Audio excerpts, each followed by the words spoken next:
What's up, friends? I forgot to turn all the lights on in here. My name's Aaron Ciotti. Everybody calls me Ciotti. Yes, I've streamed before. No, I'm not all that good at it. There's a couple of lights there. Here comes a couple more. And this one and this one. Alright, now it's looking a little better in here. That button, that button. And that's all the lights. Look at it in here. Now it looks like home. In the chat, Jackalope FPV, Matthew Vega, Obese Quads, Ben Warner, Ripper FPV, Jackalope again, Dauntless FPV, Chomper, Finn, Remy Tim, Dauntless again, Ripper, and Pesky. What's up, friends? Glad to have you. Let's get started with a little of this. Shout out to Mighty Car Mods, because I stole this from them. Please don't sue me.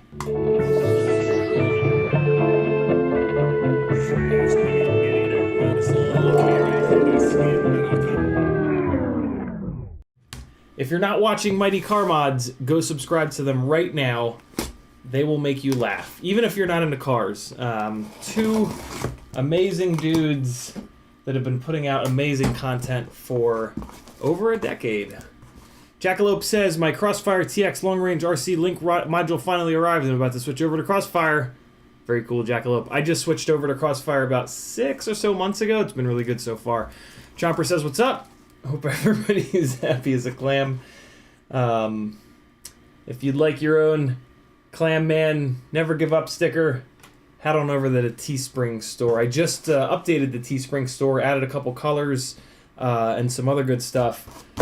Mailbag is from NewBeeDrone today.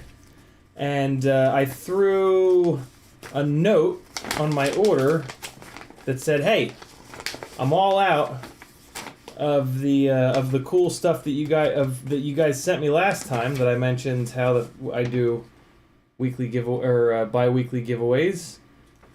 And so if you guys want, throw some stuff in." And I just opened the box, and they threw a whole bunch of stuff in. So there's a whole bunch of sticker sheets here. These are all going to go into the giveaways. And then they sent a whole shitload of their lanyards.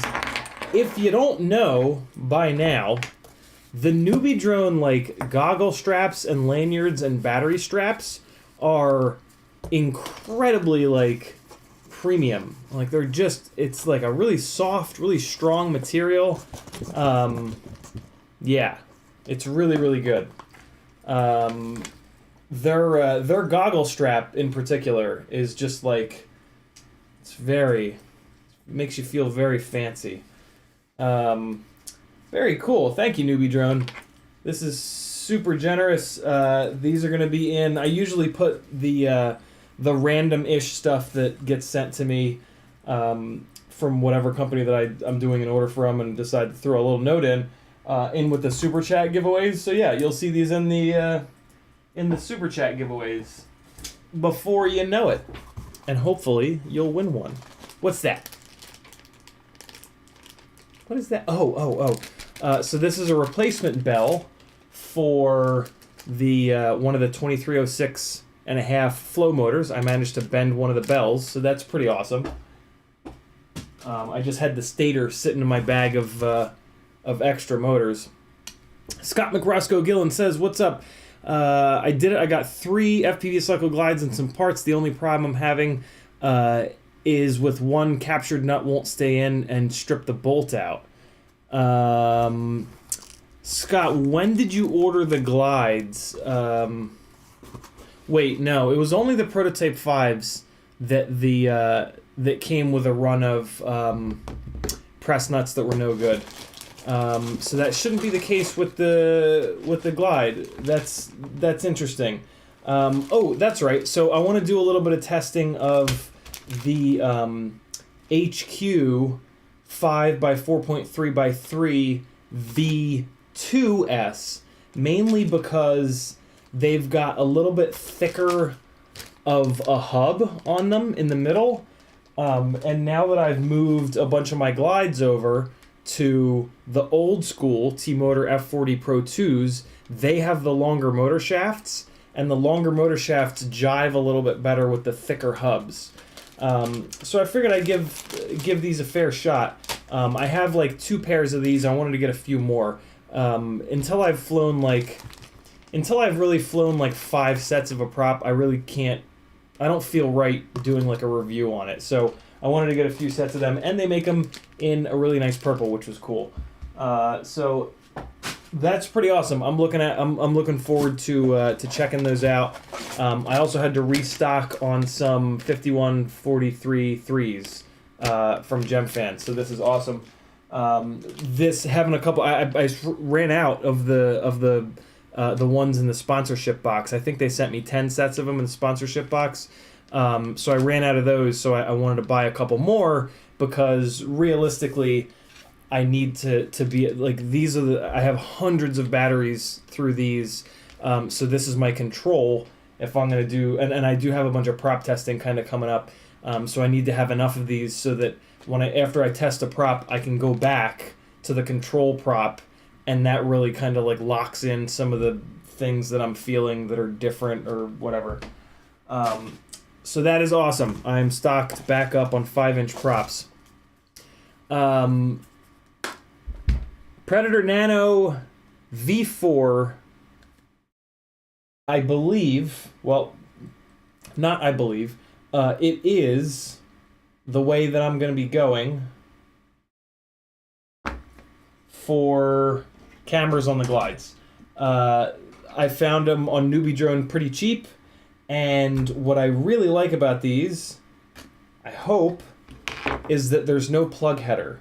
I did specify on the website that I wanted the one with pads. Okay, good. Okay, good. So you can get these without the big gigantic plug header, and there's just pads. I mean, they solder on a little pigtail, which is kind of nice.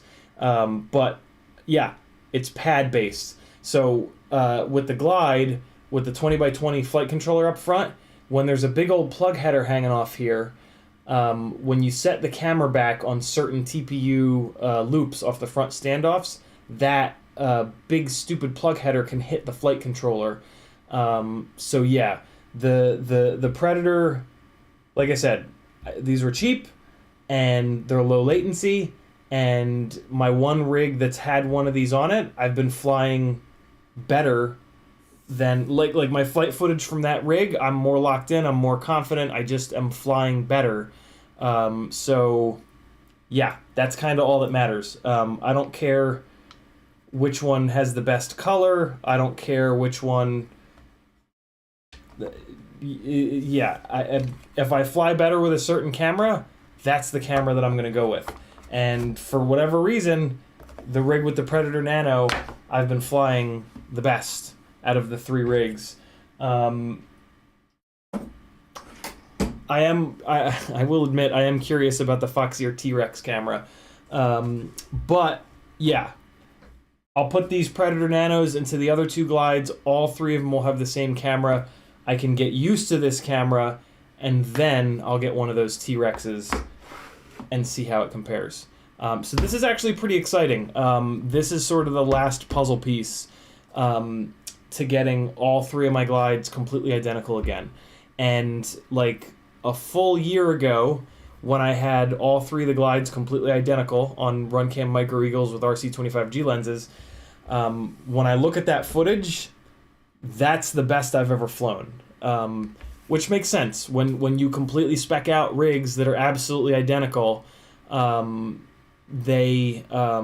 yeah, your muscle memory really grows by leaps and bounds, and go figure, you start flying better. So I'm really excited to get all three of the Glides on the exact same setup again, other than one of them is on a 20x20 Acon, but in theory, that's not enough of a... in theory, there's no difference whatsoever there. If there is a difference, it should be so slight that it doesn't really mess anything up. Got a couple more sets of 3mm M3 spacers. These are really good for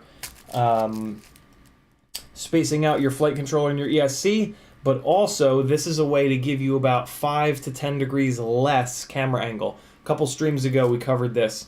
You can put spacers under the rear of your GoPro mount to just tilt it up a little bit and give yourself a little bit less camera angle. It's a really easy, really quick way of yeah, going from like 30 degrees to 25 or 20 or so.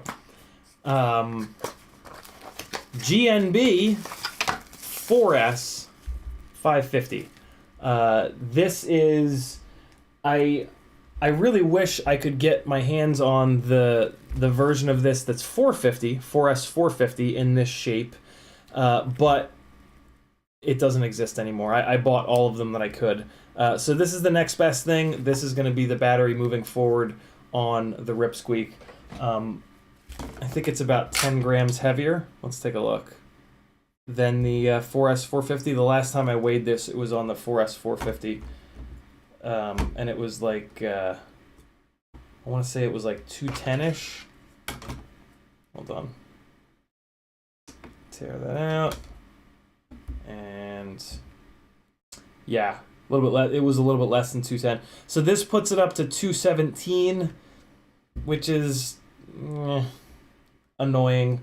I could get it down to 215 by pulling off this little TPU piece in the back here, which I will at some point. But it's all right. It's all right. So that's the one that's on the 1504.5s. This is the one on the 1306s. This one's a couple grams lighter, 213 grams with the 4S 550. So yeah, they're these two are just ever so slightly heavier than I would like, but man, did they fly good the other day. So I'm not gonna complain. I need to just put more time into them. Really, I just need to put more. Every time I do an order now, I'm gonna be getting another 4S 450 or 4S 550 for these little guys, and yeah, I'm just gonna start flying them more and more and more, because that's really, like, I've done tons of development on like the actual build and the parts and the spec and how to build it and whatnot. I just need to throw some stick time at them to develop a little bit of muscle memory around them, and then I can start making some interesting edits with them, because man, they are so quiet and you can just fly them everywhere, and I can bring them to really sketchy spots and not piss anybody off and not worry about taking somebody's head off. NewBeeDrone, not last but obviously not least, this is why I did the NewBeeDrone order. These are going to be the motors that go on the 4-inch rig, the QAVS Mini from FPV Crate. Big shout out to FPV Crate for sending that over. That was very cool of them. Yeah, let's check out these 2004s. These are the NewBeeDrone 2004s. This is the 8-pack of them. 4 of these are going to end up as giveaway items. So keep your eye open for that. Oh god, look at that. That's so satisfying. Ugh. Tell me that doesn't just stir your soul. Look at that. Oh, nicely lined up. Waiting for punishment. So here's the moment of truth. We're going to take one out and spin it and see if it's notchy.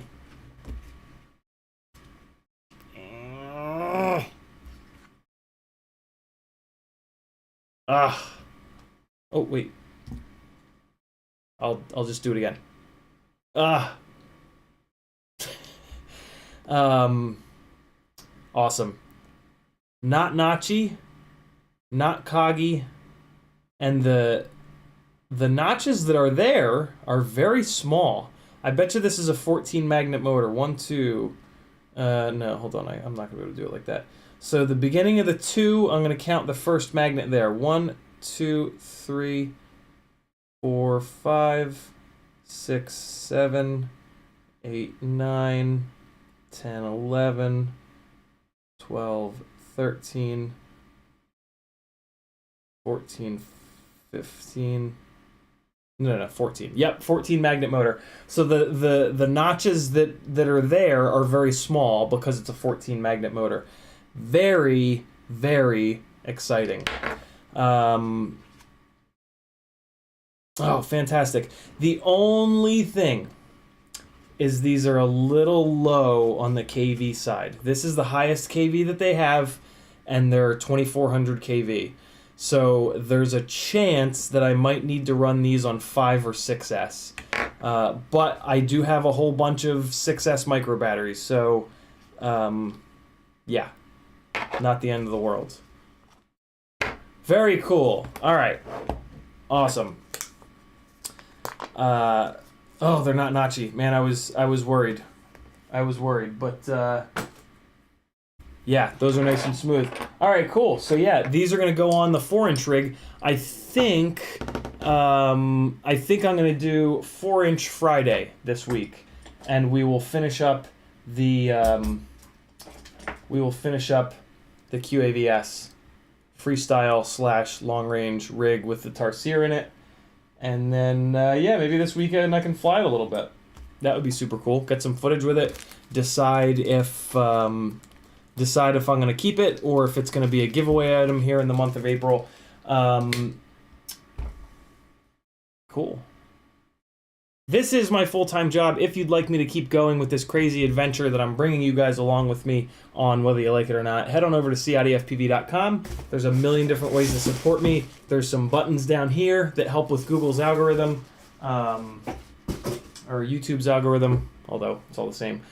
Yeah, if you join the Patreon, it's a good time. Last night we hit 200 patrons. And because of that goal that we met, the shirt off my back, which was the scrolling shirt, is going to be given away, as well as a full build. So hurry the hell up and get on the Patreon channel, because there's like a $300 build and a sweaty t-shirt that are going to be given away soon.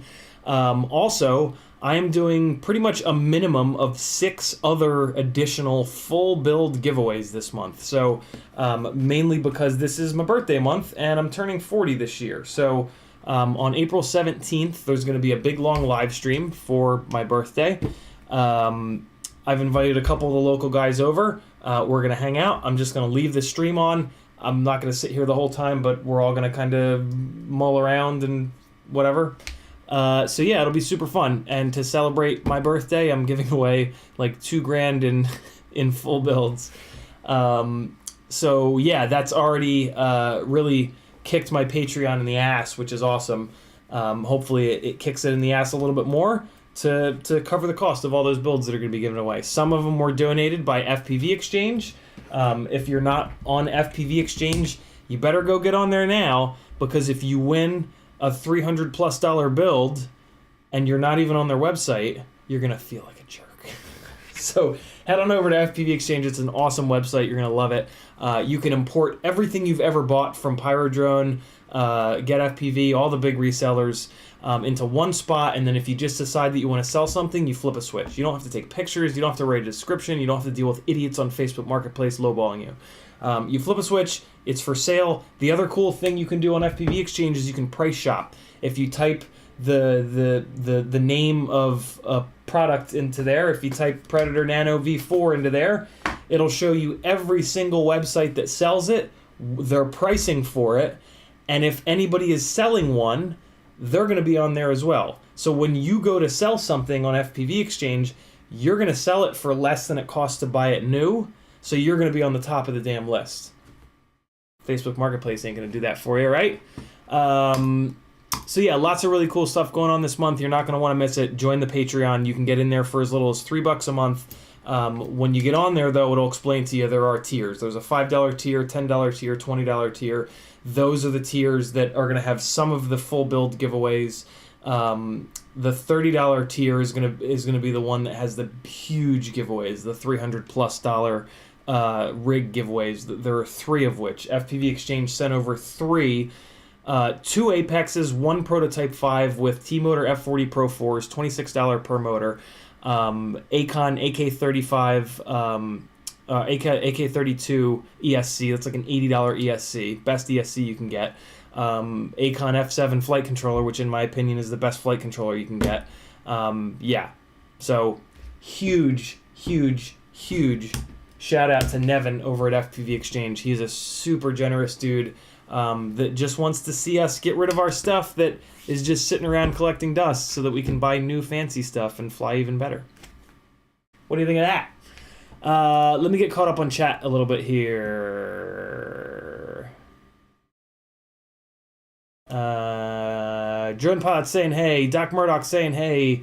Drone Pod saying those radio straps are probably strong enough to tow a car, including the latch as it splits and anchors in circular motion. Yeah, the NewBeeDrone, anything NewBeeDrone makes with fabric, like they must have somebody working there that is like a maybe worked in the clothing industry or something like that, like a fabric aficionado or something.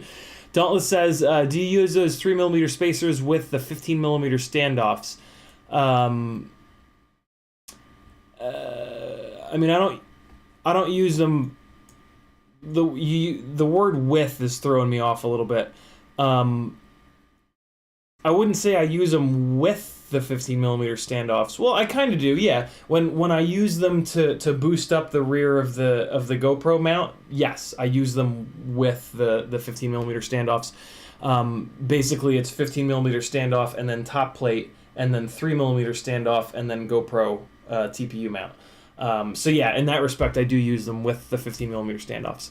Dauntless also says check RDQ. Their 3S 450s are flat style and cheap. Yeah, you can find those flat wide 450s in 2S, 1S, and 3S, but the 4Ss are long gone, unfortunately. Dauntless says why not keep a few for repairs? Mainly because it's probably not going to be. It's probably not going to be a rig that I fly hard enough to need to do repairs, basically. And chances are it's probably actually going to become a giveaway rig. Because 4-inch, in my opinion, just doesn't really have a use at the moment. Because there's just not like a 40 to 60 gram HD camera. That's really good. That's what 4-inch propellers would do a good job with, is hauling around a 30 to 60 gram HD camera. And that doesn't really exist yet. So if you put a GoPro, like a Session, on a 4-inch rig, it feels fat. Alternatively, if you put like an Insta360 Go or Insta360 Go 2 on a 4-inch rig, it's going to feel light and too floaty. And I like my rigs to be in between those two things because that's the way that 5-inch rigs feel, and I try to have all my rigs feel as close as possible in terms of flight characteristics to a 5-inch rig so that I don't have to readjust as much with my flying. One of the worst things that you can do for your flying and for your muscle memory is to have rigs, multiple different rigs that you fly at different times that all feel completely different. It really, really, really helps to try to build. The best thing you can do is just build the same rig over and over again. Just choose 5-inch Session, 600 grams all up, done. That's all I fly. That's the best thing you can possibly do for yourself as a pilot. But micros are super fun, and more sketchy spots, especially spots with the potential of people, they're a million times safer. So it is really nice to have a 3-inch rig, a Cinewhoop, a 5-inch rig, some tiny whoops. But yeah, in doing so, I've found over the years that it really, really helps to have those rigs' performance match up as closely as possible, basically. Athix says, glad to see you on. Thanks, brother. Chris Croft says, I've had people wanting to buy my Insta360 Go for stupid low price. I'm in Australia waiting to sell to get a Go too. Give it some time, Chris, is my advice, because here's the thing, right? And I feel like I'm the only one that's noticed this. The original Insta360 Go is 18 grams, and 18 grams is light enough for a 65mm tiny whoop on 25,000 kV motors to pick up and move around. The Insta360 Go 2 is 26 grams, and that's too heavy for this thing to pick up and carry around. So maybe nobody will figure this out. Maybe I'm the only person that's kind of figured out this awesome little combo. But if more people figure this little combo out, and especially if Insta360 stops making the original, the value is actually going to go up. If I had the money, I would actually buy your Insta360 Go 1 from you, but I already have this one. And as you can see over here, I'm trying to get one of the 2s.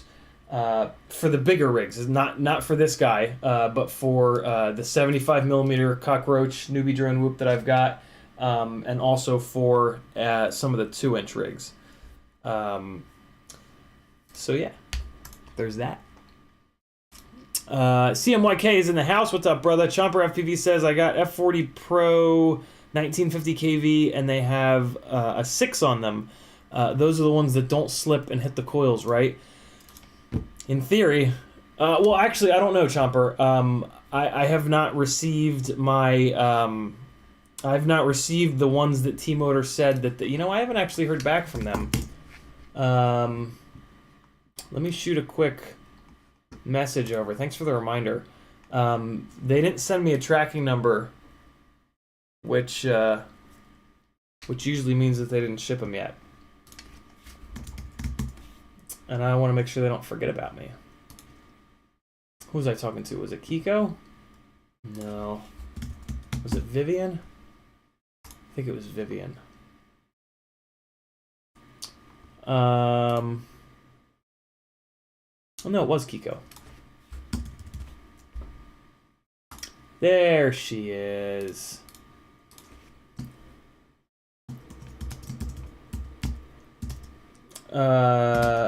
A few of the guys in my live stream, watch this, chat, have been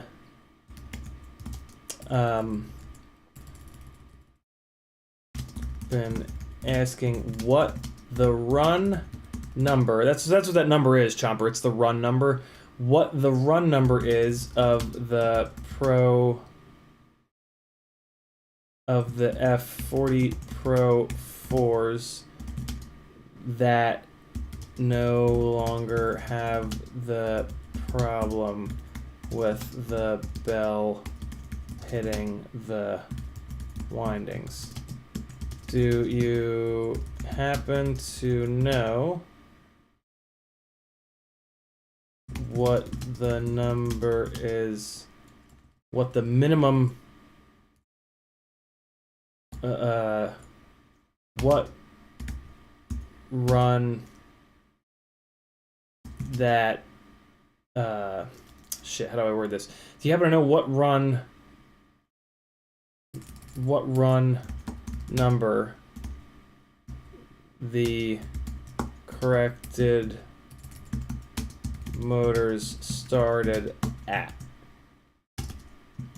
The most recent set I bought was stamped with a 6. Awesome. All right, cool. Also, any tracking number for the new fixed motors?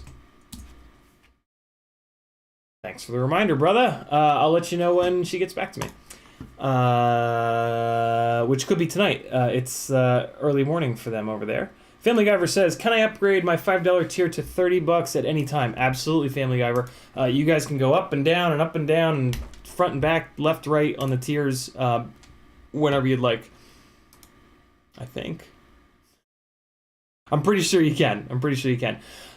Sly Robocop Gaming says, I got the new flight controller soldered and flown, and it works. But yes, you can. Family Guyver, you definitely can. Because when you do it, it sends me an email to let me know. So you definitely can. Flight controller soldered and flown, works beautifully with the LEDs being powered off off an external regulator. I really want to get the DJI goggles V2, but they're so damn expensive. Yeah, Sly Cop. DJI stuff is mega money. I'm waiting too. Once the latency is figured out, once the OSD is figured out, I'm down. But for right now, yeah, between those two things and the money aspect, I'm just going to wait. Avignola21 says, what happened to the Beta 85X that you built a few months back? I still have it. It's a pretty specific tool for carrying an Insta360 Go around. And I haven't really got any work, any cinematic flying work that has required this. The other thing is it's a very specific usage in that, like, it's a little bit too heavy to fly inside, but then to fly it outside, it's a little too small. So it just doesn't really, like, there just hasn't been a situation where I've been like, ooh, this is perfect for this type of flying. I find myself either putting the Hero 8 onto the Cinesplorer or flying the 65 and the 75 millimeter whoops with the Insta360 Go on it. Where I think this would be a better fit is with a naked GoPro, but I don't have a naked GoPro, so yeah, I don't know. But then again, at the same time, like, it's still gonna run into the same thing where, like, if you fly this outside, it's gonna get really pushed around by the wind, and it's probably not gonna be fast enough. But then inside, it's just too heavy. Like, it just carries too much momentum flying it inside. I think where this would work would be like a really big indoor space. But if it's a big indoor space, then you might as well just sort of fly the Cinesplorer. So, yeah, I don't know. It's I almost pulled it apart at one point, but it was such a difficult build that I couldn't bring myself to do it, which is fine. But yeah, I don't know. It just doesn't. I just haven't really found a good use for it yet. I just haven't found a good situation where it's the right rig to fly. But as I hopefully do more and more cinematic work, in theory, at some point there'll be a gig where it's like, this is the rig for that. I think really the big thing that needs to happen though is that I need to get a naked GoPro onto it. I think that's where this thing really needs to be, because just moving an Insta360 go around, I would rather do that on a tiny whoop, to be really honest. It's the tiny whoops are so much lighter and they're so much more accurate, that it really it's just a much better rig to move around such a lightweight camera. You know where that might be? So I guess when this fills up here, this camera being 26 grams, there's a chance that that'll be a little bit heavy for the 75 millimeter tiny whoop, in which case that rig will be perfect. So maybe that's an Insta360 Go 2 rig. I'll just need to get another a bigger piece of TPU for the front of it. So maybe that's when I'll start flying that thing around. Thus far, though, the flight characteristics aren't great. It doesn't really fly all that great. It flies like a really fat tiny whoop, and that's not like great. That's, tiny whoops, like we make excuses for them because they're so small and they're so quiet and they're so like whatever. But that is not quiet, and it's not that small. It's still kind of small. So, like making it's a little bit harder to make excuses for it, I guess is what I'm saying. So, I don't know. We'll see. I think though that it might be a good fit for this thing. And I plan on flying the shit out of this Insta360 Go 2, because I love the Insta360 Go 1. Drone Pilot says, I have to drive for 2 hours to get away from humans and buildings and roads so I can fly with the 10-inch rigs. Ben Watkins says, let's talk field charging power sources. I would like to fly more batteries. I don't know a thing about it, unfortunately, Ben. I just buy lots of batteries. For me, I crash a lot, so batteries don't last all that long. Like, I typically only get like maybe 6 months out of any given battery, because they just when you crash a lot, the batteries get the shit beat out of them. So for me, I just have 10 batteries. 10 is like my number. Any rig that I'm gonna fly a lot, I have 10 batteries for that rig, and when I go out, that is like the perfect number of batteries to like get me in the zone, get some really good footage, and like not destroy everything. So yeah, that's kind of my approach to it, and I'm gonna wreck the batteries anyway. So it's like,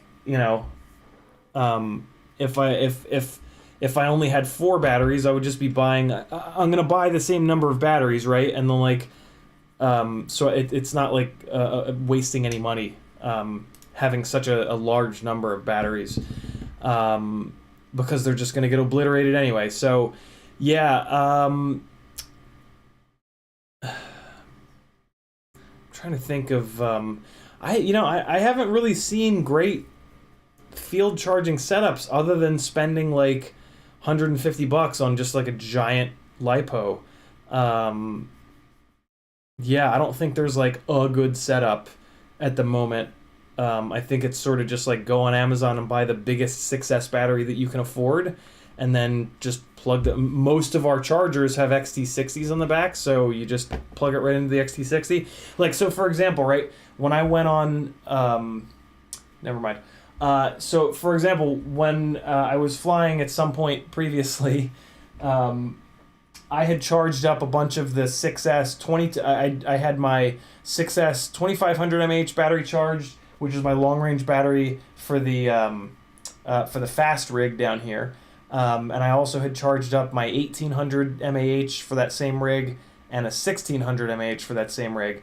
And so I just brought my little toolkit RC, whatever the hell, charger, and just plugged those batteries into the back of it and used it to charge up a couple of my 6S 1050s. And it was nice. Between the three of those batteries, they only charged up 4 of my 1050s, but it was fine. I was doing it to discharge those batteries because I decided not to fly them on the high-speed rig.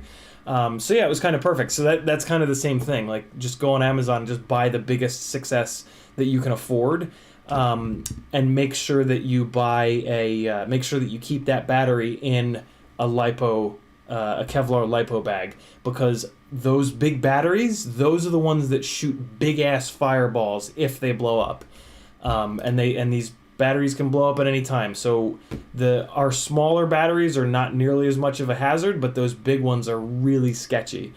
Flight Test has a video reviewing the Bat Box from a couple years ago, and they overcharged some big batteries, and they shot like 8 feet of flame. It was really scary. So yeah, those big batteries, be super, super, super careful. They will burn the whole goddamn earth down. William Loesch says, what is your favorite analog camera? I'm planning on getting the Runcam Phoenix 2 for my first 5-inch build. At the moment, it's this Predator 4 Nano, but there's a lot of cameras out there. I'm not very convinced that there is a camera that's best.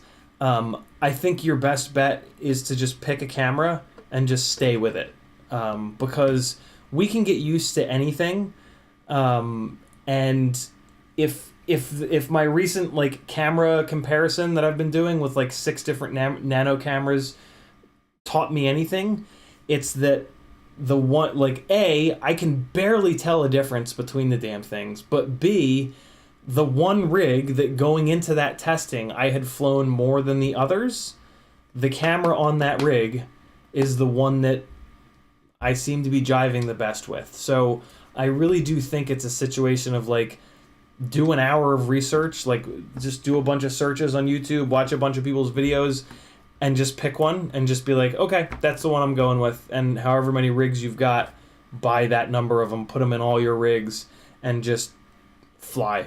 And eventually there will be an actual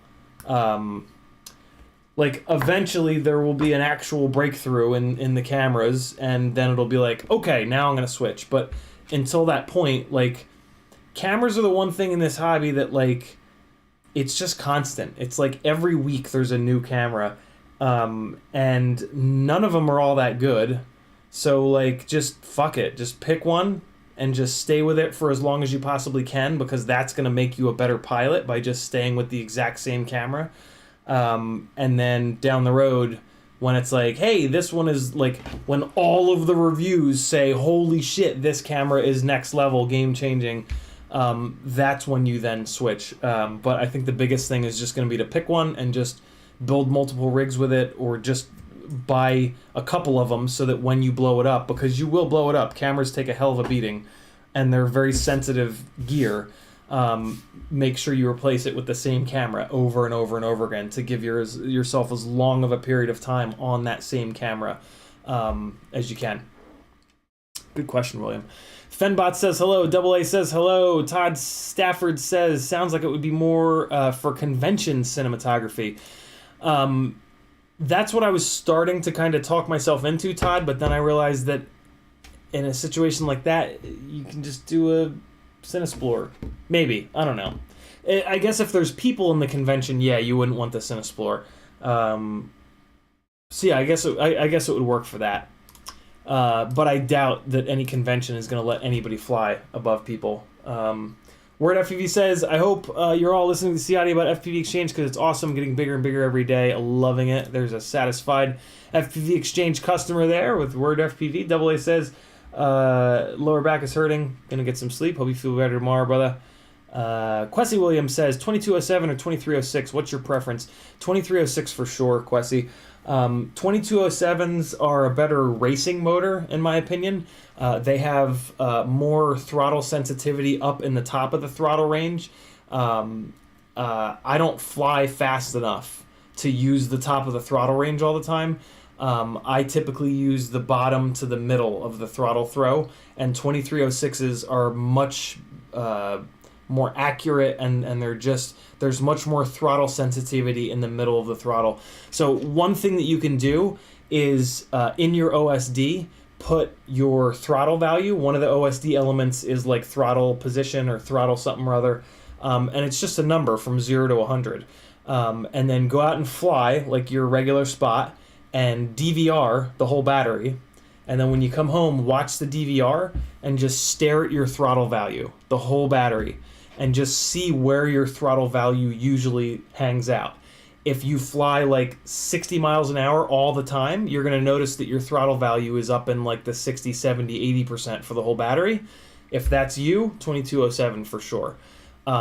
If you fly more normal freestyle, you're probably going to notice that your throttle values are in like the 20 and 30 and 40% for the majority of the battery, and a 2306 is going to be a much better bet if that's you. And that's most people that fly freestyle. Usually freestyle is not like 50 degrees of up tilt, nose down, full speed all the time.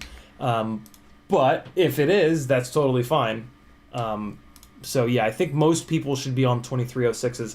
2306s also handle prop wash a little bit better. They have a little bit more mechanical, instantaneous torque, and they're also a little bit lighter. So a lot of advantages to 2306s. I don't know of any pro pilots that are on 2207s anymore. There were a bunch, but I think they've all kind of come back to 2306s. So yeah, that has a little bit of value, looking at what the pros are flying. Ryzex is in the house. He says, woke up a few minutes ago. Apparently my phone thought I should listen to you while sleeping. Just was dreaming we were flying together and did every trick I did, ranked 4 or 6 out of 10. Nice, Ryzex. Where's my water at? I gotta go get some water. Chris Croft says, new camera every week with the same lens, etc. Different firmware at different prices. Yeah, exactly. Buying one is so confusing. Yeah, it's brutal. You can, for the most part, you can just kind of close your eyes and point to a camera, and it's going to be damn near identical to every other one out there. I buy them on price. I try not to spend more than $30 on a camera because they're just going to get the hell beaten out of them anyway, and they all look pretty much the same. So I don't buy into this like $40, $50, $60 camera bullshit. Like, they're going to get smashed into brick exactly the same as the next.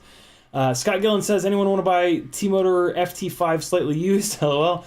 Remy Tim says, you said when all the reviewers say this camera is game-changing, get this one. That'll be an HD cam. Yeah, true. And to make that worth it, we have to use digital transmission to make it worth it. Oh, wait, we have that. Yeah. And it's funny. I feel like every single camera review, all of the camera reviewers say, oh my god, this is the greatest thing in the fucking world. So, I guess... take that with a grain of salt. Here's a little bit of flying while I go get my water bottle. Be right back. Totally worth $40 too.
a cool little spot. It's a spot that I've been meaning to fly for a while. I kept driving by it.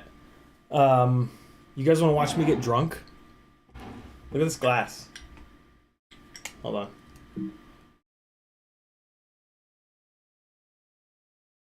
Isn't that cool? It says Italian parts down the bottom because I'm half Italian.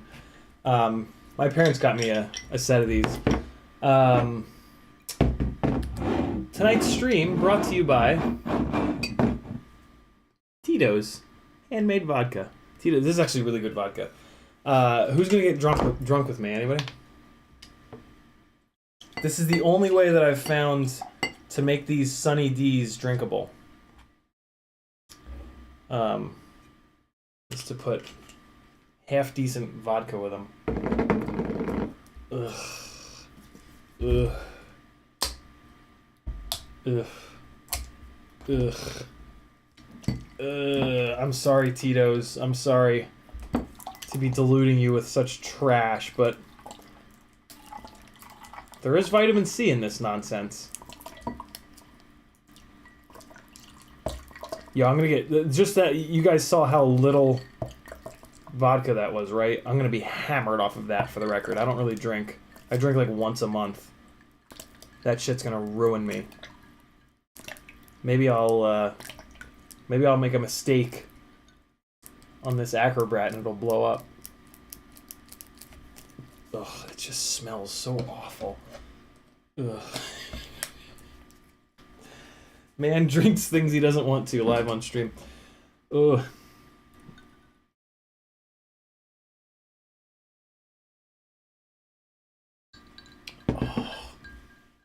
Oh. Oh. Oh. Oh. Oh. Alright. It's fine. It's fine. I can't throw it away. I have a really hard time throwing food away. I don't know what it is. I just feel like I have to either give it away or eat/drink it. Alright, getting caught up on chat.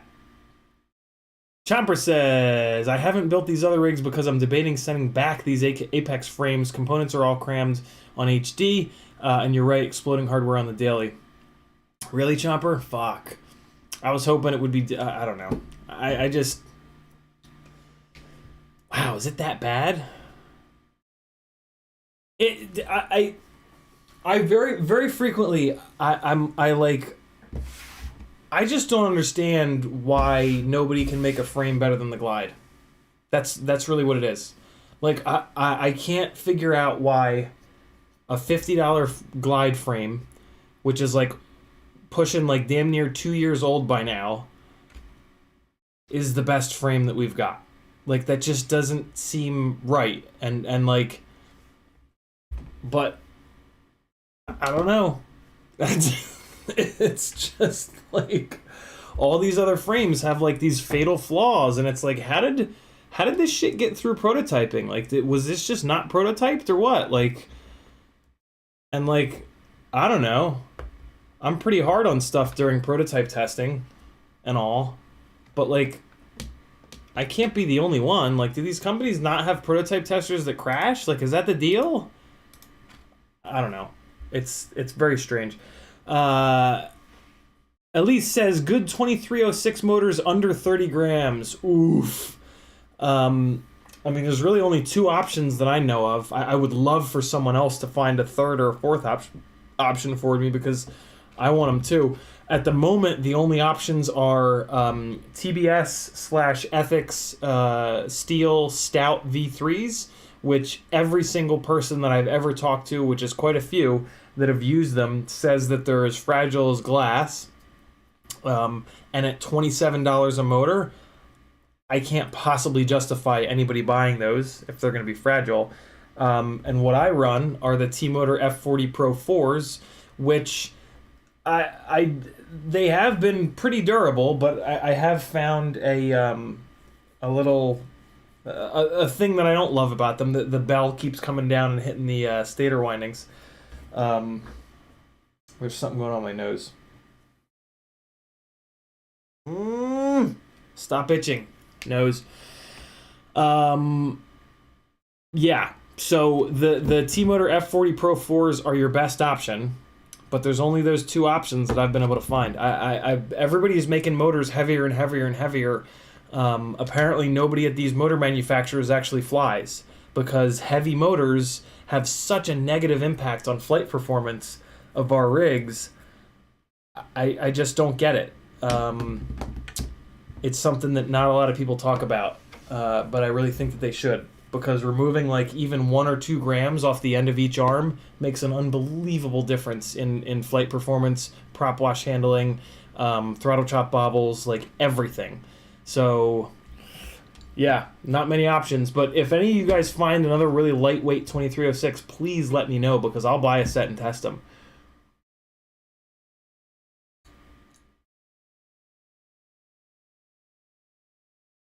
Orga says, oh, loads of floor, small cat water ball. Guess where I crashed my tiny whoop? Always in the cat water ball. Always. 100% of the time. Oh, perfect. First battery after waiting for weeks for tiny motor screws. Anywho, if the AIO beeps and is flashing red light, motor's dead. Orga, you gotta wait. You gotta let it dry out. Let that thing dry out for 24 hours and it'll probably be fine. I have crashed my whoops into the sink, the cat's water bowl, and the toilet probably 20 plus times. And every single time, I have not... You got to resist the urge. It sounds like you already have plugged it in, but you got to resist the urge to plug it in. You got to just put it in front of a fan and just leave it for 24 hours. Let it totally dry out, and then it'll probably be fine. You might actually be okay. I've plugged them in too early before, and they've acted really funny, and then I've given them enough time to dry all the way out, and then they're fine. So you might be okay. But you got to give it 24 hours to let it totally dry out and put it in front of a fan. That'll help.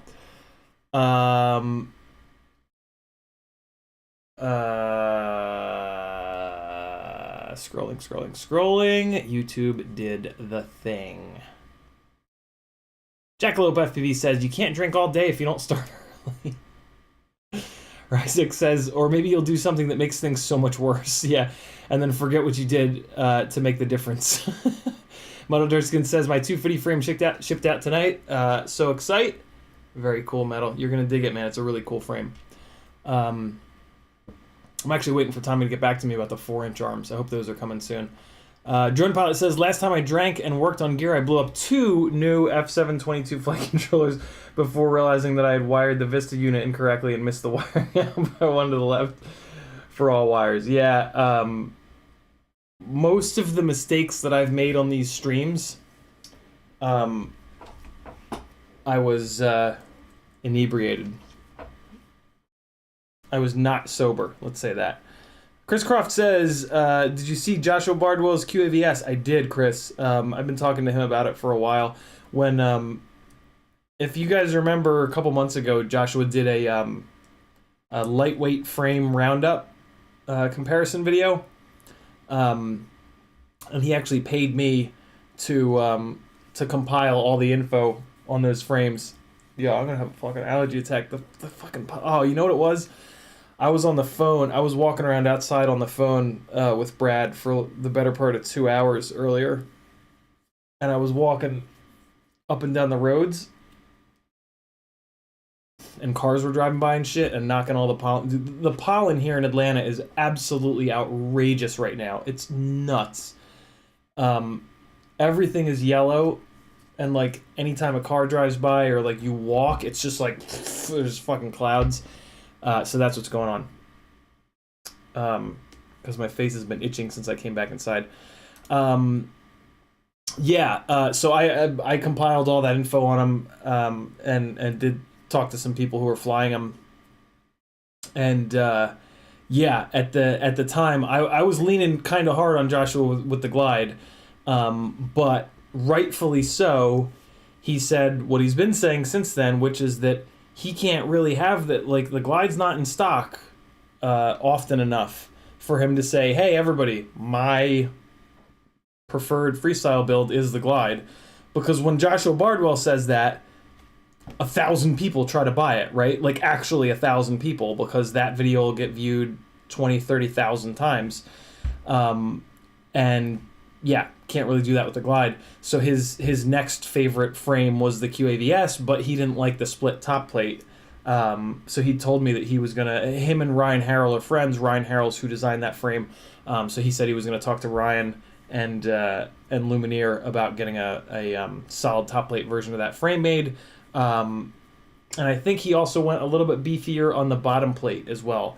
So yeah, that's going to be a really good frame. That's going to be a really, really good frame. Not quite as good as the Glide, but better than the other really lightweight frames. So yeah, thumbs up from me on Joshua's QAVS. For real.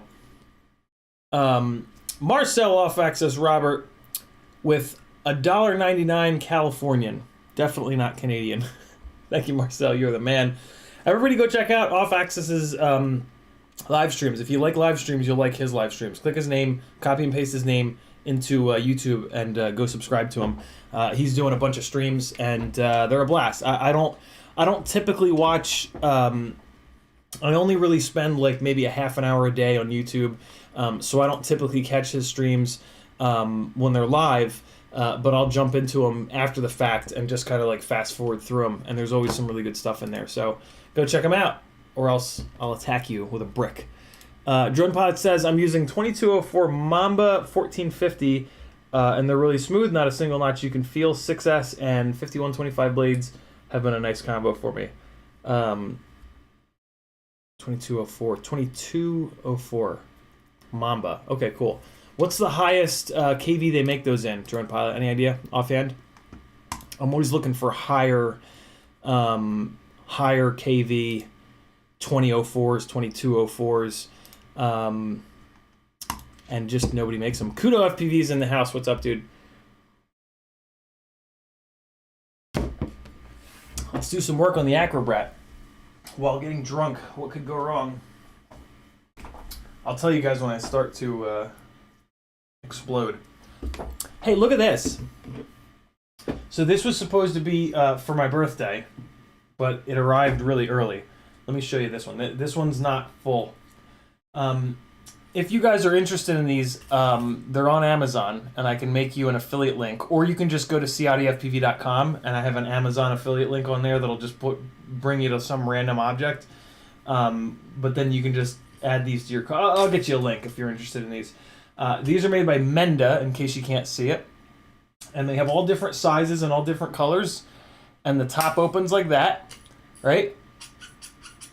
And then that runs a little pump on the inside.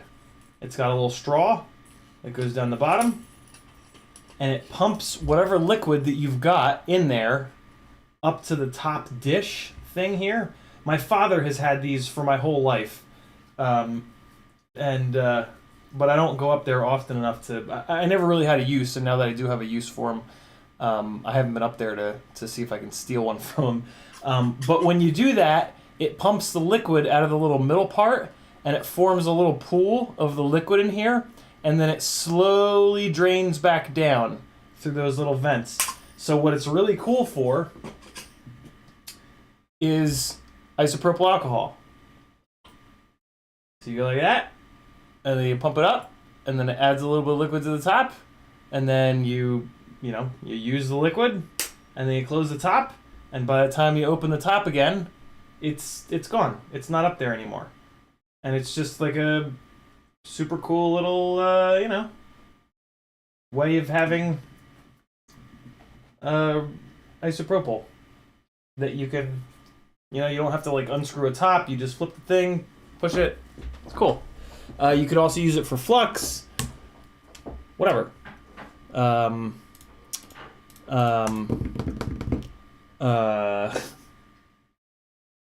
What's nail polish remover? Acetone. Acetone is another really good use for that. If anybody is interested, let me know, and I'll get you a link to it. There you go. Marcel's using it for nail polish remover, acetone. Chomper FPV with a $49.99 super chat. Dude, thank you. He says, you're the best, dude. For real, you've helped me in all aspects of my life. Great advice from a top-notch fellow. Support this man. We need more people like him in this hobby. Keep it up, brother. Thanks, dude. That's super cool of you to say. Chomper has taken a lot of the mental health and just mental wellness sort of advice that I give here pretty frequently to heart. And I can tell it's working for him. And he sends me messages about watching Dr. K videos, The Healthy Gamer GG, yoga, meditation, some books. I found some really amazing new, not new, but just books. Although this one is new. This is what I'm super into right now. How to Do the Work by Dr. Nicole LaPera. Really, really, really cool book. She is the holistic psychologist on Instagram. Great Instagram page. A couple other ones that I've picked up lately that I'm really looking forward to. Tibetan Book of Living and Dying. This is a pretty well-known book. This is like one of those books that'll, if you're kind of like on a search. So I'm turning 40, just sort of trying to figure out where the rest of my life is going. Just I don't know, like my 30s were interesting, and you learn a lot about yourself, and then. I don't know. At some point, I feel like you have to kind of think a little bit more about like who you're gonna be for forever. And there's a couple books like this that'll really help you kind of get in touch with like the person that you really want to be. And yeah, super looking forward to reading that. And then my talk therapist actually recommended this, which is supposedly really good. And I can't wait to dig into this as well. Self-Therapy by Jay Early. This is a book, if you're in talk therapy and you struggle with like what to do. So typically when you go to talk therapy, you go like once a week or once every other week. For a day or two after talk therapy, usually you're in like a good headspace and you have some things that you're working on, but then it tends to fade a little bit. And like what I notice is by the time I go to talk therapy, the next time I'm kind of like, well, shit, what should I be doing? This is the book that really helps with that. So like, or if you're not going to do talk therapy, this is a book that can really help you just, get through your day to day and just try to do, try to just be a little bit more active in your mental health journey. So yeah, a couple of really good books that you should check out. Todd Stafford, holy shit. Todd bringing us to $301 with a $90 super chat. He says, go get your Insta360 Go too, brother. Damn, Todd. That is super awesome. Look at that. Chomper says in his $50 super generous super chat for people to support me. And Todd Stafford says, okay, I'll support him. Dude, very cool. Insta360 Go 2. It is.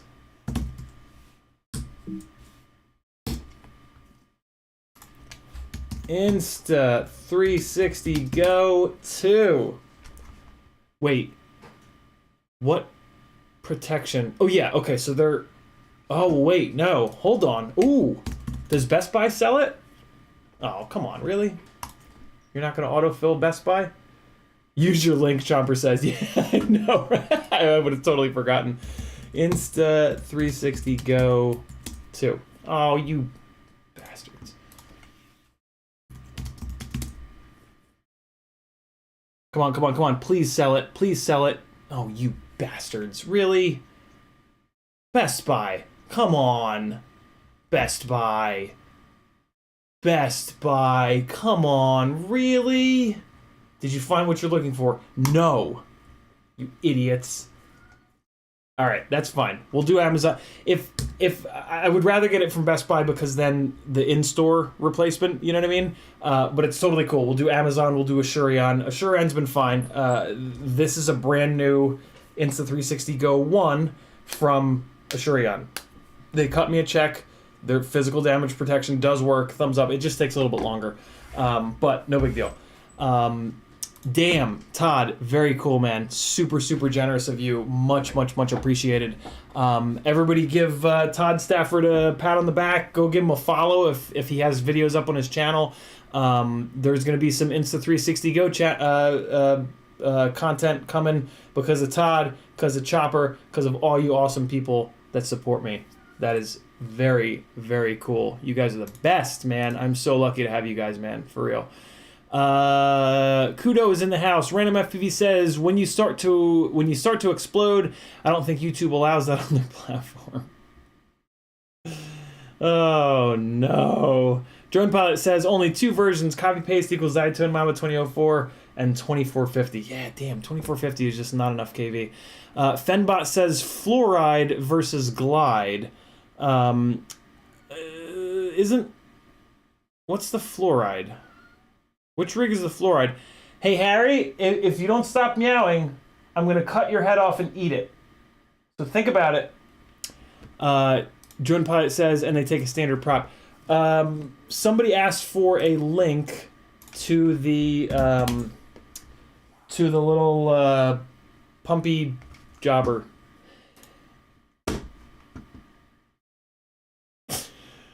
Pumpy jobber. Did you guys get that? It's the pumpy jobber. Here's a link to it.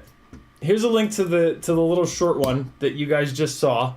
I'm also going to give you my... that's not an affiliate link, but luckily I'm just going to go here, and I'm just going to copy a link address. So there's an affiliate link. As long as you click that affiliate link, it'll drop my code into your shopping cart so that when you buy that little thing... there's different sizes of that little thing, and there's different colors. So I just sent you the one that I have, but if you want like a bigger size, you can get it. If you want it in all different colors, you can get it too. Just make sure it's made by Menda, M-E-N-D-A, Scientific Products. Those are the guys that make the really good ones. They're not cheap, but they're really well made. Why am I not seeing the Insta360 Go 2 on Amazon? Insta360 Go 2. Yeah. Amazon. Really? What are you doing? Is it like only being sold by certain what? Why is it not? Why are there not 50 listings for it?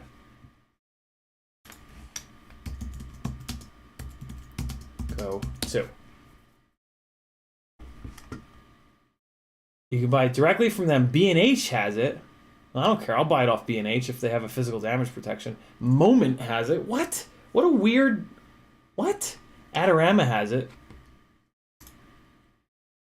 Really? Is Insta360 not letting Amazon sell it, do you think? Why would they do that? Adorama, do you have physical damage protection? Oh, well, it's on back order from there. Okay, so we'll go over to B&H. Looks like B&H has it in stock. Come on, B&H. Have physical damage protection, please. Come on. Come on, please. Take $15 more of my money. Come on.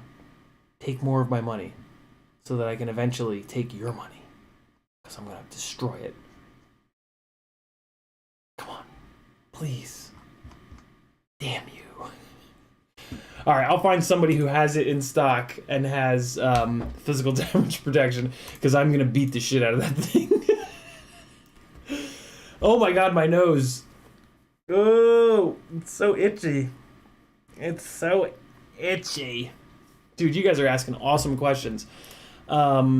Marcel dropping a link to the self-therapy book. Yeah, if you guys want links to any of those books, the LaPera book is the but my this talk therapist I have right now is brilliant. He costs a fortune, but go figure, you get what you pay for. He says that How to Do the Work is the best psychology, therapy, whatever book that he's read in like many years. So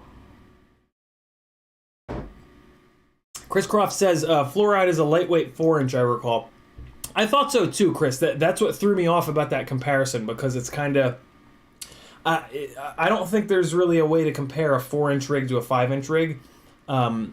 especially the glide. The glide is like the jack of all trades. That thing will go 100 miles an hour. It'll go 5 miles an hour. It'll do either one of those with no props in view because there's dead cat arms available for it. It'll pick up a GoPro, Session, a Hero. It'll just do it all. Whereas anything that's 4-inch is just way more like kind of for fun. It's not a tool. It's more of just like an experiment almost. So yeah, the 4-ride is going to be like something fun to kind of play around with and allow you to check out 4-inch. But it's not going to be a tool. It's not going to really do anything super well, like we were talking about before. 4-inch propellers are the right size to pick up an HD cam from like 30 to 60 grams. Unfortunately, there really are no good HD cams that are in that weight range.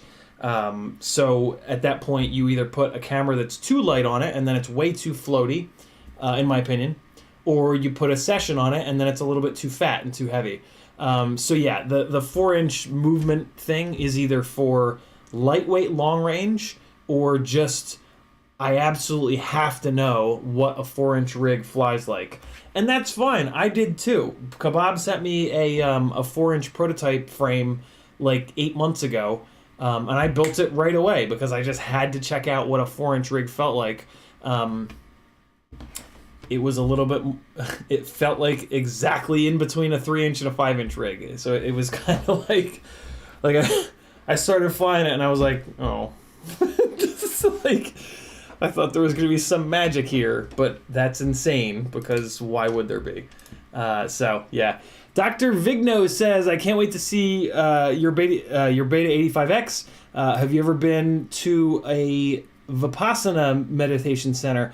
I have not. If you want to see the 85X, it's back there. I showed it a little bit earlier. It's nothing special. I never really fly it. I have not. So my yoga and meditation practice all year this year has just been right here, and like sometimes out there in the living room, and sometimes out there on the deck. Like I have not talked to anybody other than you guys. Really, I have not like done a bunch of research on it. Kind of on purpose. I have a tendency, like when I become interested in anything, to just go nuts and just research the hell out of it and try to like get good at it and just surround myself with it. But this is kind of specifically to break me out of that, because it's not healthy to really do that with every single thing. So yeah, I'm literally kind of using yoga and meditation to get out of that cycle. And I very specifically call them what they are, which is a practice for that reason. Like I'm just keeping them, I'm just doing them. Like I'm not overthinking it. I am just doing them as often as I possibly can. I'm not doing it every day anymore, but pretty much every day. And I'm just going to do them over and over and over again. And I'm just going to let it kind of happen. I have become a little bit interested in maybe branching out a little bit with yoga, but I still might not. I still might just do it here. It's been really great so far, but we'll see. We'll see. There is a little bit of a. I do kind of want to learn a little bit more, but I don't want to go nuts with it and try to get good at it because that's not the point. The point is to just have it be a practice, because there really isn't. You can't like get good at it without just doing it over and over and over again. There's not like I can't like learn a bunch about it. And to some extent with meditation, the more you learn about it, the more expectations that you have, and that's the complete opposite. You want to go into it with no expectations. That's the only way to kind of let everything go. So it's been a really interesting kind of like back and forth in my brain of like, I want to get good at this because I get good at everything and that makes me feel good in my life. But it's, yeah, one of the points is to break out of that and just let it kind of do its thing. So it's interesting. It's been an incredible learning experience. Random FE says, come on, you should know better than to read my comments. Lanuzo says, you eat cats? Only if I have to. Only if they don't stop meowing for no reason an hour before their feeding time. Drone Pilot says, I support CiottiFPV every month on a $40 Patreon and keep doing so as long as I can afford to do so. Join Pods to the man as well. You guys are all super awesome, man. I love it.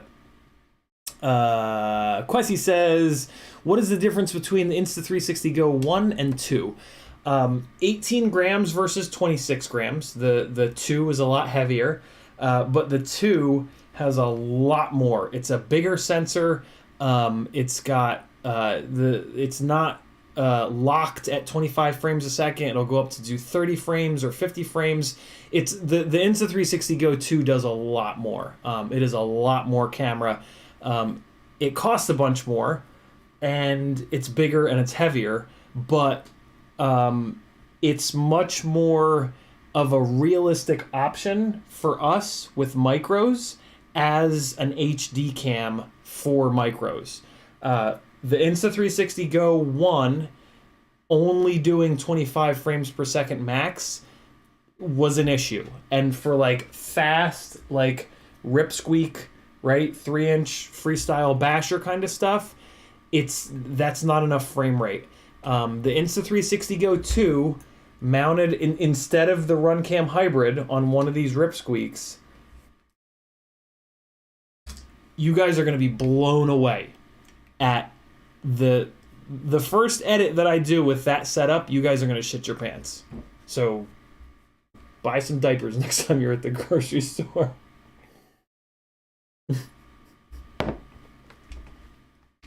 JantFPV says, so I fly the TP3 with 3S450s, flies good.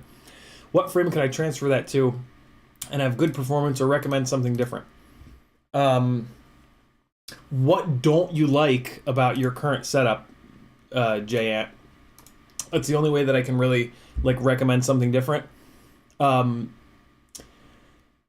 toothpick is a toothpick. I mean, the TP3 toothpick frame is pretty much the best of the toothpick frames, so I don't think there's really going to be a frame that you can just switch to that's going to make anything better. It feels to me more like you're looking to build something that flies different. Something maybe like this. I have a bunch of live streams from the last couple of months about building these two ripsqueaks, which are 200 gram all-up weight on 3-inch propellers. That mix of all-up weight with 3-inch propellers has flight characteristics and flight performance that much more closely mimic the way that a 5-inch rig feels. It's got more momentum, it's got more power, it's got more throw, so you can do a lot more with it. Toothpicks are more like RC cars where you kind of just drive them around. They're so lightweight that you don't really get to throw them. Like as soon as you come off the throttle, they just kind of stop. Jant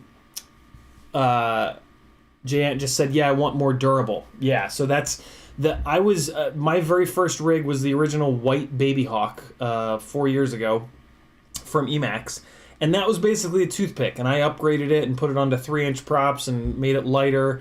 It was a toothpick, and like for my first year and a half of flying, it was great. But I got sick of breaking motors, I got sick of breaking frames, I got sick of breaking cameras. So I moved up to rigs that have the cameras inside so that the camera is not the impact point. And I moved up to rigs with motors big enough for 3-blade propellers. Because with a 3-blade propeller, the prop is always going to hit the ground first. With a bi-blade, as soon as the one blade hits the ground, it moves out of the way, and then the motor bell goes smacking into the ground, and it blows up the motor. But with a tri-blade propeller, you got to have a bigger motor, and then the weight comes up. So, yeah, in my opinion, 200 gram all-up weight 3-inch rigs are the way to go for durability, for better flight characteristics, for more availability for doing like off-throttle inverted throws and stuff like that. You see all the 5-inch freestyle guys do. So, yeah, check out a couple of the streams on my Ripsqueak builds. Most of the parts that I use in the Ripsqueak build are down below in the description, but for the full build lists, yeah, they're in those videos. That sounds like you're looking to kind of follow the same path that I had and sort of graduate from the toothpick style builds to something a little bit more powerful, a little bit heavier, a little bit more dynamic, and yeah, that's something that's heavier, internal camera, tri-blade propellers, bigger motors, 4S, that kind of stuff.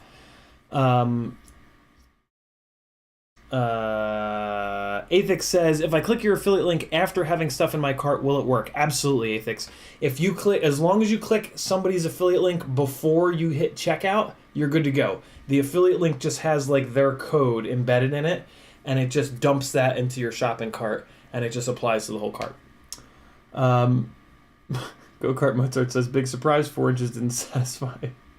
Word FPV says, I got mine from Insta360 directly with $29 1-year protection, and it did take... Okay, so I guess I'll be buying it directly from Insta360 Go. That's cool. Thanks, Word, for letting me know. That's an easy decision. Word, did you read the fine print? Are you 100% sure that it is physical damage protection, not just manufacturing defect protection? I have to assume so if they charged you $29 for it, but I want to make sure. I got burned on that on eBay. eBay's protection doesn't cover physical damage. It only covers manufacturer defects. I lost a session 5 because of that. T-Bird is in the house. Todd Stefford says, now, dude, I'm not supporting dysentery. Orga A says, did you watch Enter the Void? It's not an easy watch as it's slow, weird, and trippy. 2 and 3/4 hours long, relates to the Tibetan Book of the Dead. It's quoted in the film. No shit. I will be checking that out. I wonder if it's on the torrent site that I'm on. Enter the Void. Yeah, it is. Nice. Thanks for the suggestion, brother. I'm gonna be downloading that tonight after the stream. Doc says, what's the motor prop combos on the Ripsqueak builds? They're both... I think I'm done with these Emax Avan props. They're just way too fragile. They just like... Look at these stupid things. Ready? Where's a fresh one? Here's a fresh one. Look at this. Ready?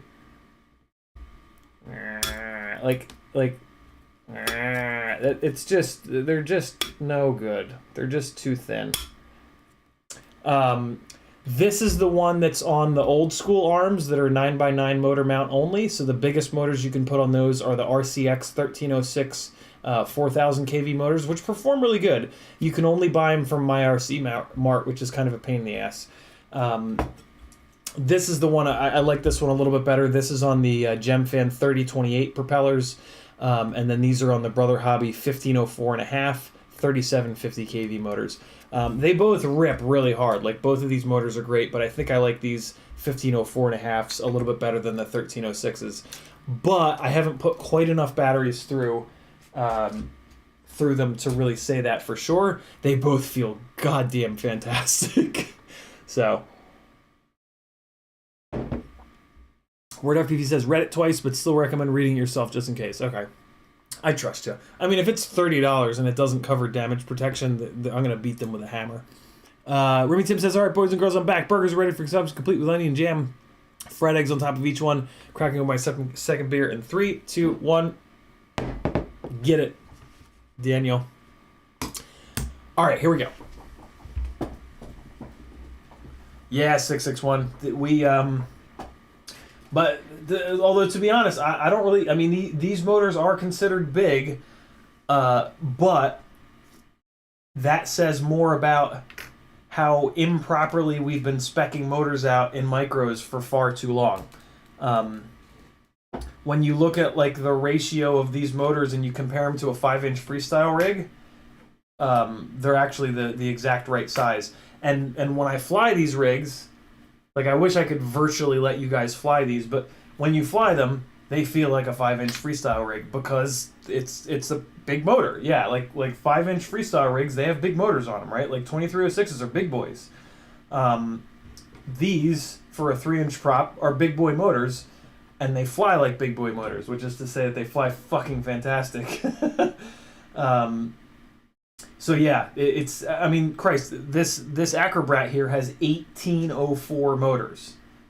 Like, these are big ass motors. But when I fly this Acrobrat, it actually does fly like a 5-inch rig, right? Like, everybody that has ever flown a micro has has said, "Oh, it flies like a 5-inch rig," and they just say that. Like, there's no validity to that. Like, I've never flown anyone else's micro that has actually flown like a 5-inch rig. But every single person that's given me one of their micros to fly has said, "Here, fly this. It flies like a 5-inch rig." And within 3 seconds of flying it, the only thing in my mind is, no, this flies like a janky-ass 3-inch build. Like, I'm not trying to be a dick, but it's just true. Like, nothing, first of all, nothing flies like a 5-inch rig. Even really big motored 3-inch rigs. Like, it's just not true. 600 plus gram rigs have an amount of momentum that a 200 or 250 gram rig is never going to be able to produce. But other than that, other than just raw mass, big motored micros do actually share some flight characteristics with 5-inch rigs. Mainly the authority and like the snappiness of the tune, and the ability to just like gobble up the wind or gobble up prop wash and just give you like really good flight characteristics. And it's when you really drill down on saying this flies like a 5-inch rig, all you're saying is this flies good, right? Like, 5-inch rigs are the best flying rigs that we've got available to us. So like, let's just stop saying that they fly like a 5-inch rig and just start saying that this flies really good, because that's what we're saying. And to say that a micro flies like a 5-inch rig is immediately wrong, because it doesn't, unless it's 600 grams with 5-inch props, and then it's a 5-inch rig. You know what I'm saying? like, does that make sense? Am I talking out of my ass? Am I old manning? Or does that track, as they say?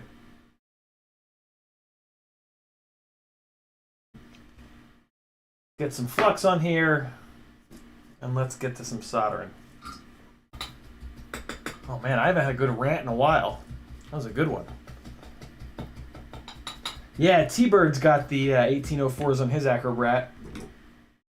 He messaged me like a couple days after, and he was like, "Dude, you were right about those 1507s. They don't feel anything like these 1804s." I'm like, "Yep."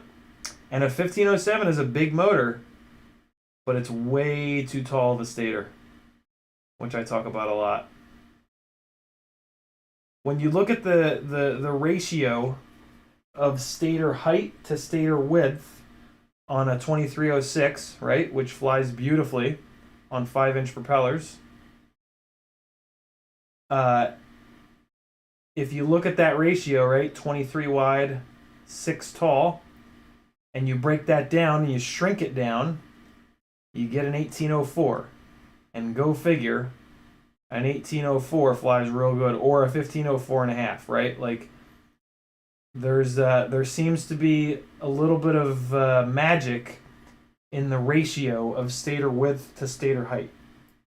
And you really notice this when you fly a 1408, because a 1408 feels horrible, in my opinion.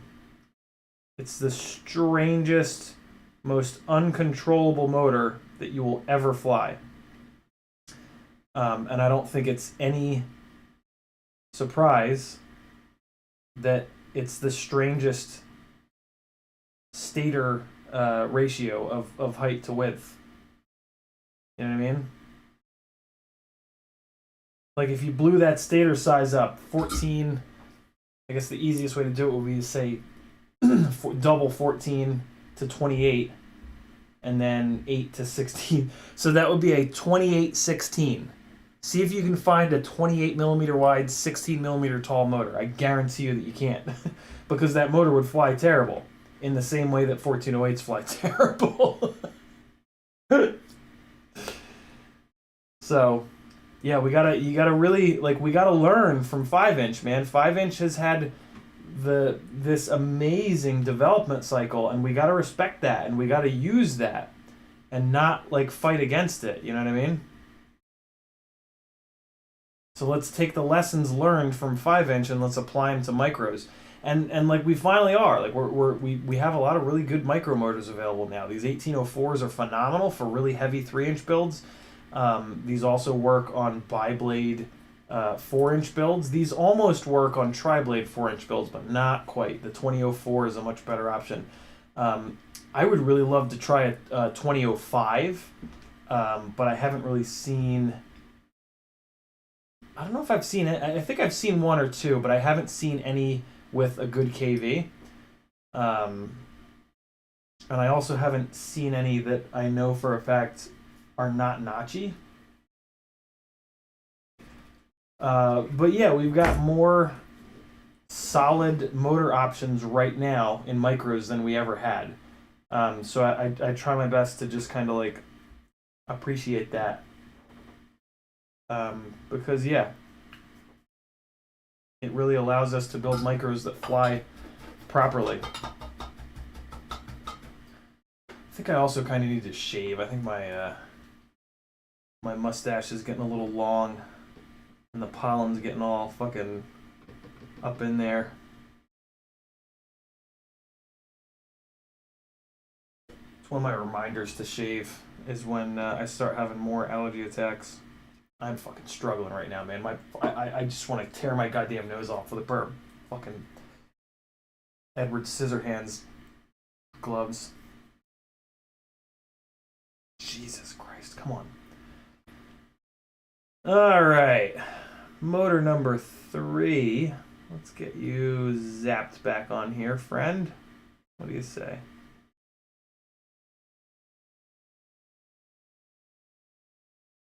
I'm going to get caught up in the chat in 1 second. Let me just get this guy down. Alright. Try to do this without the tweezers. That's what she said. Oh yeah. Oh yeah, I'm going to need him for this third one. And...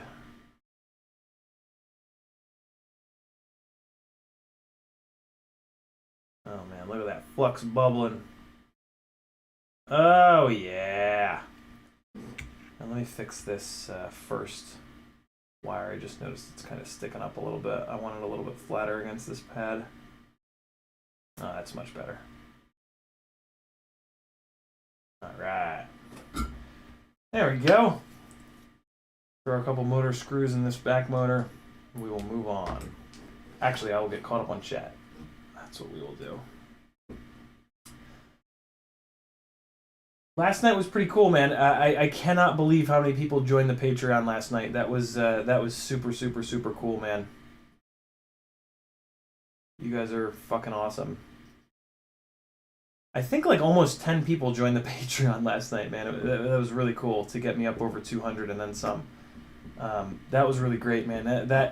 That 200 patron goal has been there for a long time, and getting to 100 was not all that hard. But man, like I got to around 150, and then like people would join as often as people would leave, and it was crazy. Like it would go up 153, 154, 155, and then it would like drop back down to 150, 148, and like it kept kind of doing that. It was crazy. And then yeah, this year I started like really pushing, and it really took off, which was really cool. Last year was a mess, man. But I think last year was a mess for everybody. Here's a little bit more flying. I'm gonna go rub my nose with fucking sandpaper. Because it just won't stop itching. Glide, Red TPU, Predator, Nano V4. Great, the goddamn keystrokes aren't working. Beat up ass 5143s.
No, the GoPro lens is fine, of course. I knew I should have just kept going.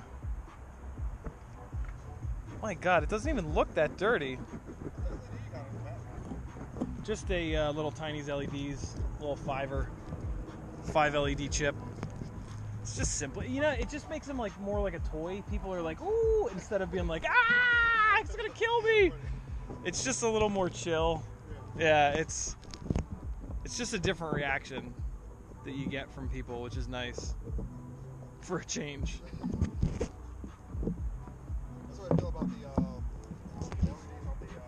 the like, Yeah, the totally.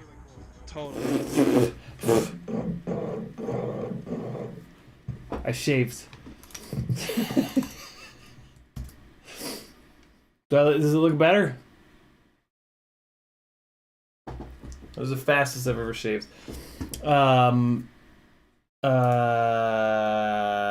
Athix just got the 2204 2800s.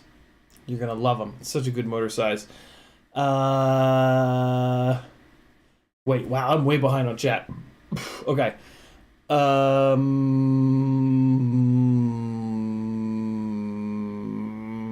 Holy cow, I'm so far behind on chat. Oh no, it's not that bad. There we go.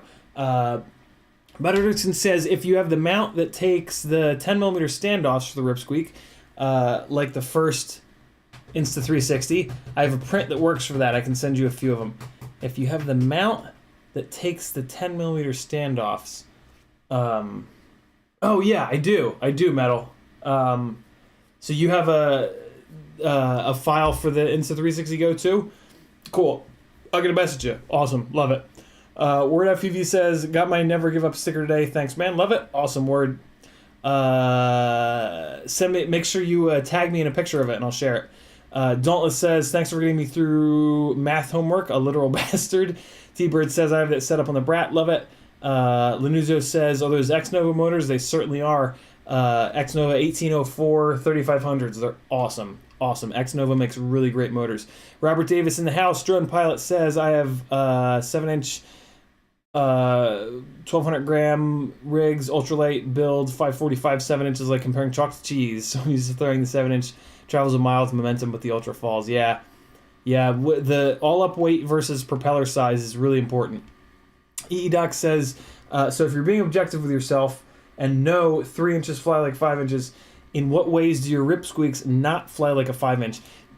Just what we were talking about, EEDoc, just like raw mass. Like 600 grams is going to just throw farther. It's just going to be able to push more air. These guys just being 200 grams all up, like if I go full throttle with these, so like when you hammer the throttle, these will jump up into the air at the same rate as a 5-inch rig. But then as soon as I chop the throttle and throw it inverted, or just chop the throttle in general, this will only travel, let's say 50 feet, whereas the 5-inch rig would have traveled like 80 or 90 feet. Now, probably more than that, because 600 grams versus 200 grams. So yeah, the 5-inch rigs, you can just send those fuckers zero throttle, and they will just cover ground.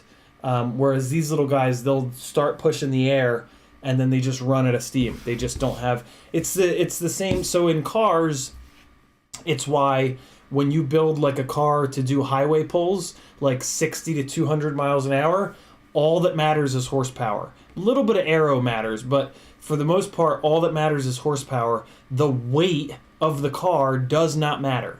So a Miata is a terrible car for doing highway pulls, because Miatas are quick from 0 to 60 because they don't weigh anything. Beyond 60, it's all about just pushing more air. So with a 600 gram rig, that mass is just going to push a shitload of air. Whereas these little guys, even though the propellers are smaller, so it's less of an aerodynamic, it has less aerodynamic drag, it has so much less weight that it just runs out of steam and it just doesn't carry as far. But you should not be flying a 3-inch rig in a big open spot where you need to do big zero throttle throws. The whole point of 3-inch rigs is you fly them in smaller spots, and in a smaller spot, you're gonna need you're only gonna have like a 20-foot gap that you need to throw it inverted over off throttle. That's and when I fly these guys in those smaller locations, they feel like a 5-inch rig in a bigger location. That's really the full. That should be what we're saying, right? We shouldn't say like this flies like a 5-inch rig. We should be saying this flies like a 5-inch rig in this smaller location that I'm flying right now. And that's the dream. And that's what I've been. That's what I've spent thousands and thousands of dollars and hundreds of hours trying to figure out over the last 4 years. And I feel like I'm closer now than I ever have been, but I just need to spend a little bit more time on these guys. They're being a little finicky. We really need a better T-mount 3-inch propeller, though. That's a real roadblock at the moment. Drone Pilot says, question with Ciotti, otherwise he'll miss it thinking you're asking us, not him. Michael Scott Roos says, what KV do you recommend for 4S 3-inch rigs? 4,000 KV is a really good round number, Michael. If you can find something that's 4,500 or 5,000 KV, that's great. You can just motor limit them down in Betaflight. 3,500 KV is about as low as I would want to go, but it does depend on the all-up weight of the rig. If it's a really, really lightweight rig, you might be able to get away with 3,000 KV. So it kind of depends. But if you can find like 4,000, 4,500, 5,000 KV, you can always motor limit those down if it's too much, and then you're going to be good to go. So those are some really good round numbers for you. Go-Kart Mozart says, if you want your 3-inch to feel like a 5-inch, find smaller gaps. Yep, smaller gaps, smaller spots. All right. Remy Tim dropped a link. Let me see if I can figure out how to copy the link in a way that'll make it work. I did. 2816 Outrunner brushless motor. What's this even for? I bet you it's for RC cars. Wow, look at that thing. Oh, come on. Hold on. I gotta restart OBS. I'll be right back. All right, be right back. Wait. Stream settings. Enable auto stop off. Okay, be right back. Should be back. Let's see. I think we're back. All right, cool. All right, getting caught up on chat some more. Somebody type poop in the chat if we're back. Oh, nope. I know we're back. Okay, cool.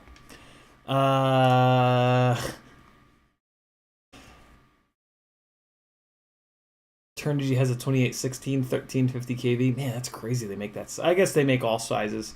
Awesome. Thanks, guys. Good God, it's 12:30. Hold on. I'll be right back. Wait a second. That's not it. Nope, that's not it either. Hold on.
All right, boys and girls, we are going to solder up the last two motors, throw some motor screws in, and I'm going to wrap this fucker up. It is late. I can't believe how late it got.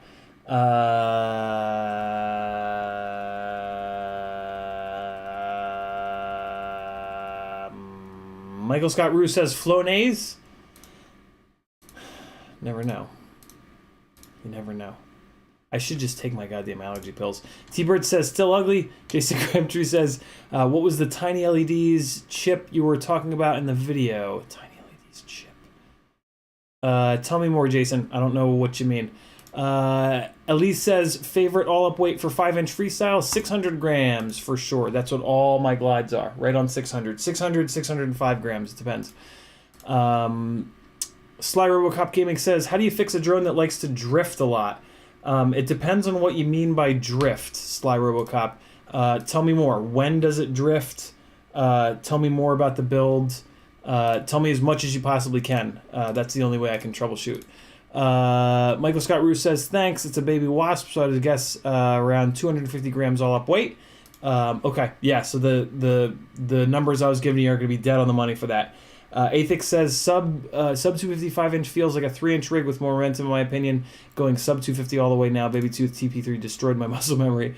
Word FPV says, you ever try local honey for allergies? I have. It's not. I got allergy shots in both arms once a week for like 3 years straight at one point. I have really nasty allergies, unfortunately. They've been better since I moved down here, but they're still a mess. Jay Ant says, is there anything worth building around a 3S 450 mAh? I have about 20 of them. Yeah, I mean, you don't, the 4S 450 thing is great and all, but you could do like one of these rip squeaks and run it on 3S 450s. You'd be a little bit better off doing a 2.5 inch, and they do make 2.5 inch arms for the rip squeak. So like, the problem is going to be finding, oh no, it's not. If you get 1404 6000 kV motors, do a 2.5 inch rip squeak. You can get 2.5 inch arms for this. That's going to be a really good combo.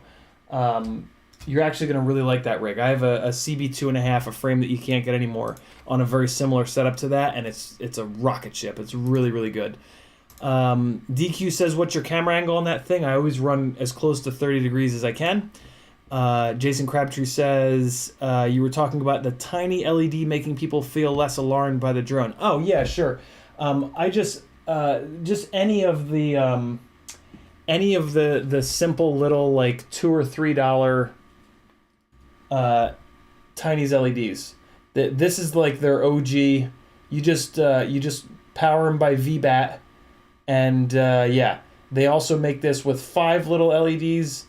But yeah, this is just super simple, like OG Tiny's LEDs, triple LED. It's like $2 or $3. Yeah, just or just any old LED that's set up to run off of VBAT, because then you just connect it to the ESC pads and just put it on like the tail of the damn thing, and it's super simple. The other thing that I really like are the arm LEDs, the race wire arm LEDs, because you don't have to run any extra wires. You just put them in the middle, and they just make it more approachable. Sly Robocup says the 5-inch, it drifts when hovering, drifts left or right front sometimes, and I can remember the motor specs, but it has a 2200 mAh battery. These rigs that we have, it's funny, somebody was in the chat yesterday or the day before asking the exact same thing. Our rigs are really not meant to hover. So if you're trying to hover one of these FPV rigs, your best bet is just to not. That's just not what they're meant for. All of the camera angles are up tilted because that's the way that these things are specifically designed to be flown. If you're looking for a rig that you're going to hover, you should be looking at like a Mavic or a Phantom, something from DJI, something with GBS. Our rigs are, they're never going to hover well because that's just not what they're designed to do. Our rigs are meant to be nose down, going forward, and just moving all around. So, yeah, I would just try to not hover it. I know that's a weird answer, but it's the truth. There's a lot of people that have wasted a lot of time with tiny whoops trying to get them to hover, and it's just kind of like, well, why? Like, what? Like, that's just not the point, right? Like, we want to be flying. We don't want to be hovering. Photography drones are are the only rigs that kind of make any sense to hover. So yeah, it feels like, oh, I need a more durable rig. Oh, well, just don't crash, right? Which I hate. That's the stupidest answer to that question. And if I hear one more person say it, I'm gonna jab a pitchfork in their eye.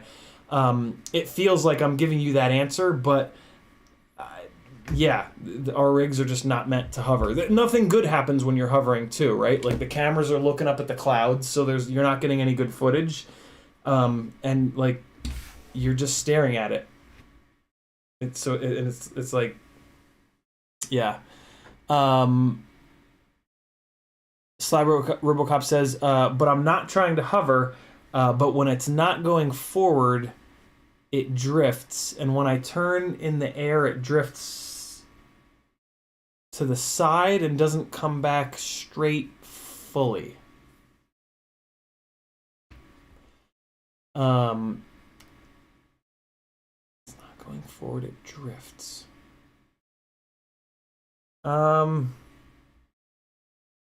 So yeah, I mean, our rigs do. I mean, like drifting is just sort of the way that they sort of work. I mean, like no matter what you do, even when we're flying forward, like you could technically say that we're drifting forward, right?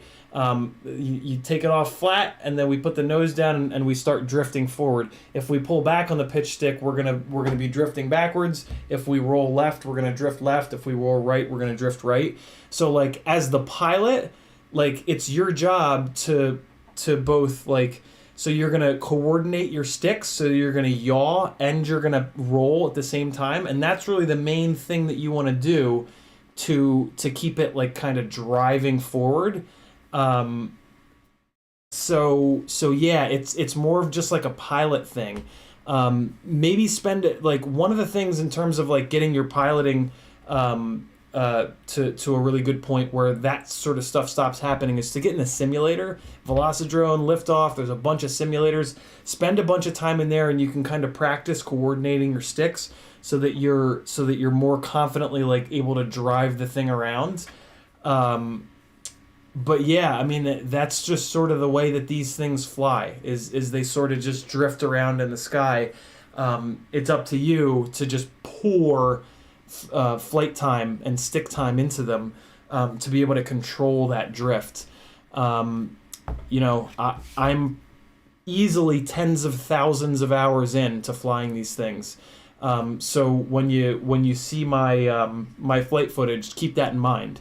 But yeah, it sounds like you're just kind of getting used to the way that these things fly. It is a little bit awkward at first, but with enough stick time, you're going to be able to really confidently drive these damn things around the sky. And then what's cool is you can really take advantage of the drift. Like you'll see me in a lot of my flying do a lot of backward stuff, a lot of sideways stuff. You know, that's all drifting. It's just drifting in a way that it makes interesting things happen in the footage and on the camera. So I sort of embrace the drift, I guess. But yeah, it's just stick time, man. Just pour stick time in, and you'll yeah, you'll kind of get there. I wish I had a better answer for you, man. All right, zapping these other two motors on, and then we're gonna wrap this thing up. We got a little bit of this, a little bit of flux on here, and all right. Ah. Come on up to temperature, soldering iron. Alright.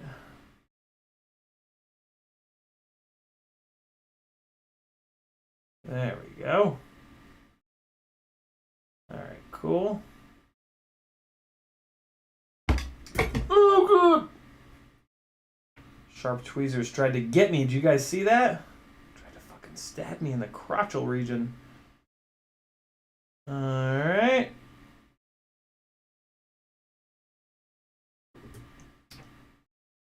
That didn't sit down there. Oh, that's fine. That's fine. Don't be crazy. Don't be crazy. Not everything in the world has to be absolutely perfect all the time. You're just going to bash it into concrete and then have to switch the motor out anyway. Oh man, this is an OG rig where I didn't put the race wires on the front. Man, I haven't done that in a long time. I wonder what color these rear race wires are. Next time I switch one of these front motors out, I'll probably put race wires in the front. I can't believe I used to do this on all my rigs. I would only put the LED race wires on the rear because I was afraid of the LEDs blowing out the shining on the props and then blowing out the FPV feed. But I realized eventually I built one with race wire LEDs in the front, and that was not an issue. And that was like a long time ago, and ever since then I've been putting them in the front and the rear. But it looks like I was being a little lazy on this one, which is funny. Alright. Okay. Come on now. Don't be a dick. Why does the last wire always have to be a dick? There we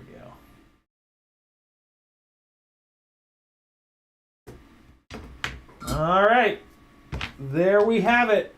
So I'm going to throw a couple of motor screws in here, and then I'm going to put the side plates on, and we're going to have an Acrobrat again until I smash this base plate.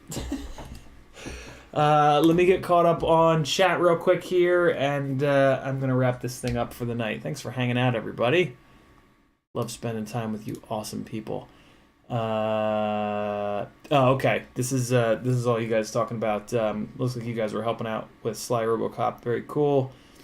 Oh, trims. Yeah, I forgot about trims. Could be trim related. Sly Robocop says, I'm flying line of sight until I get camera and goggles. Oh, okay. Yeah, Sly Robocop, it's cool. My answer stands. Yeah, that's just the way that these things fly. They slide around the sky.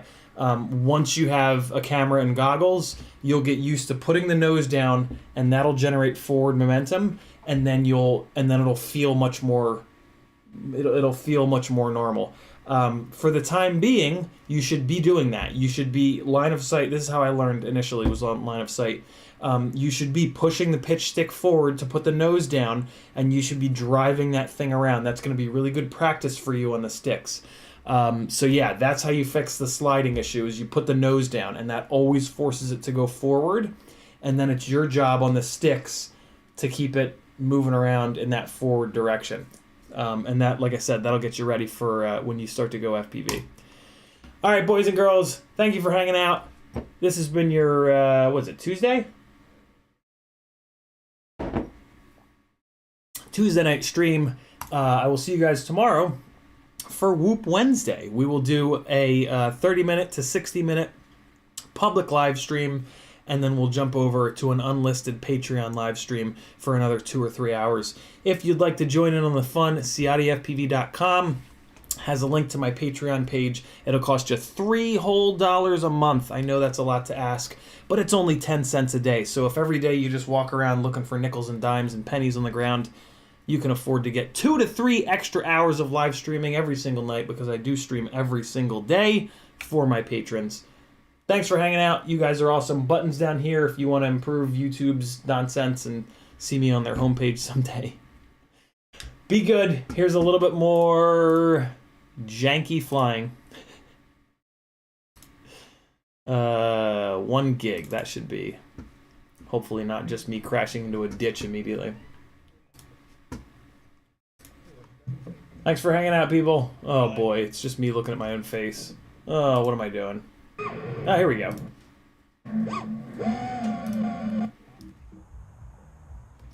Be good. See you tomorrow.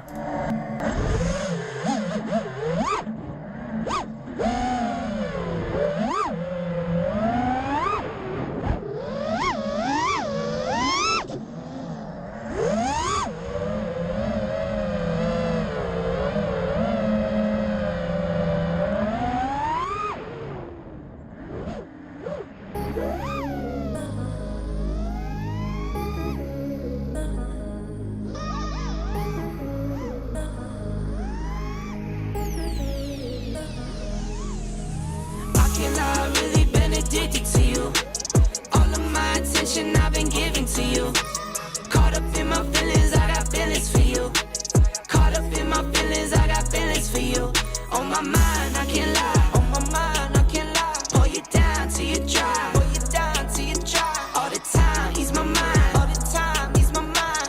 I know that you're dangerous, I'm addicted to you.